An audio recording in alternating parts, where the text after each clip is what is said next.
الوداد البيضاوي ينهي المباراة ديالو مع الأهلي طرابلس بنتيجة التعادل 1-1. نتيجة كتبقى نتيجة غير إيجابية. نبداو على بركة الله بالتشكيلة ديال الفريق الوداد البيضاوي اللي دخل في حراسة المرمى المطيع، في الدفاع كيف العادة أبو الفتوح وزولا. مدافعين الأوسطين، في المدافع الظهير الأيمن دخل العملود، ودخل ظهير أيسر إلياس شتي. في وسط الميدان دخل أسامة محروس وسط الميدان بسبب الغياب ديال يحيى جبران. تلقى في المباراة الأولى ورقة حمراء. ودخل بالجانب ديالو الجزائري زكريا دراوي، وكذلك المترجي إسماعيل.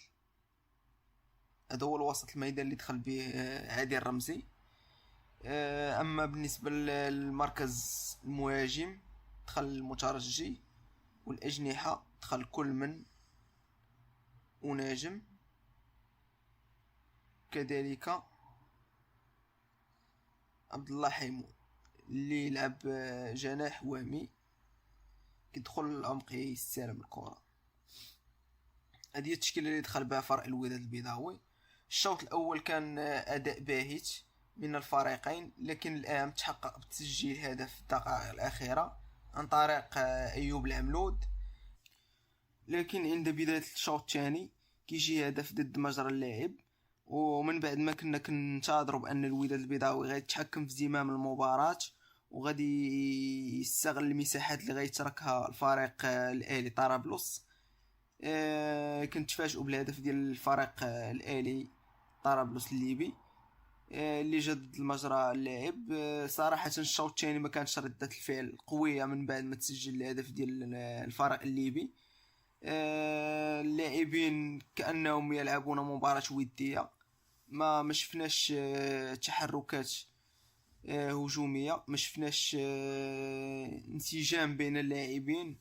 الشيء حاليا بقى كيغيب على فريق الوداد البيضاوي، في ظل انه غير وسط الميدان كتشوفوا وجوه جديده، وفي ظل هذه النتيجه ديال التعادل 1-1 كتخلي فريق الوداد البيضاوي ملزم بالانتصار في المقابله القادمه امام الاهلي السعودي اللي غتكون هي المباراه الاخيره ان اراد فريق الوداد البيضاوي التاهل الى الدور القادم.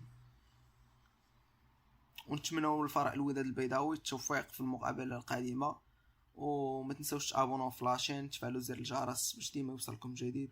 ان شاء الله ولي فراسكم.